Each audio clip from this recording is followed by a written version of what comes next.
Hey guys, so I'm going to show you hip pendulum, and if you've been a client of mine, you've heard this term for sure. This is one of the first self-made exercises, I guess you could say, that I discovered. So we're going to come into a high lunge, and ideally you have a surface in front of you that's about table height. What I'm working with right now is a little bit of a lower desk. That's okay. So come into what is a comfortable high lunge for you. And then we're just going to start moving. So straighten the front leg, bend the back leg, and push your hips back as you lower your body down.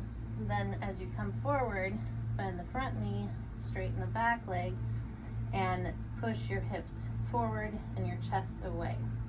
So going back and forth between these 2 points, just move nice and slow with integrity and intention. And the reason for that is you really want to be thinking of all of your joints tracking in the proper alignment, because oftentimes what I'll find is after not doing this for a few too many days, then I find wiggly spots and sticky spots that I was not aware of until I started moving through these positions.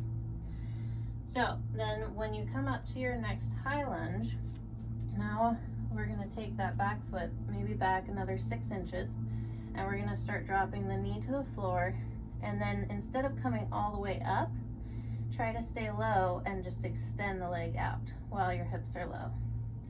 So knee down and extend, down and extend. And I only do this 3 to 5 times. It's pretty fiery. Then we're going to come all the way down with the knee on the floor. And normally I'd be doing this next to a wall, not a curtain. So I put my arm up against the wall and lean into the wall. So I'm just going to demo it without the wall here.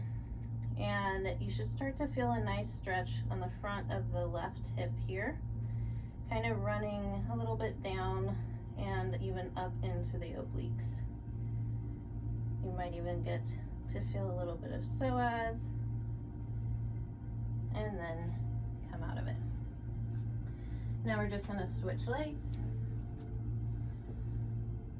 and same thing. So the reason that I discovered this is because I was commuting a lot, and I ended up with what I've coined the term of as driver's leg. And so my right hip and my psoas, QL, everything was really tight, and that kind of put me into a little bit of a twist position. And then I further exacerbated it with work, just with what I do and my natural positions at work. Well, when I discovered this and started doing this in between clients and in the evenings, I found that it was really helping to unwind that fascial pattern that I had basically created over a year of commuting like that.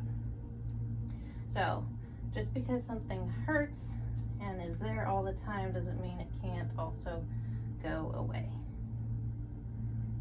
All right, now our knee is down, and then we put our other arm up and we just lean over to the left, while also kind of thinking of pushing the right hip towards the wall. Now, even though it's been a long time, I still have residual effects from driving. I mean, that never stops. So I still feel this a lot more on my right side. Now, maybe for you, your left side is tighter, but either way, as I've demonstrated in other videos, when we split sides of the body, it really helps us to identify the discrepancies between the sides. So that's hip pendulum in a short and simple version.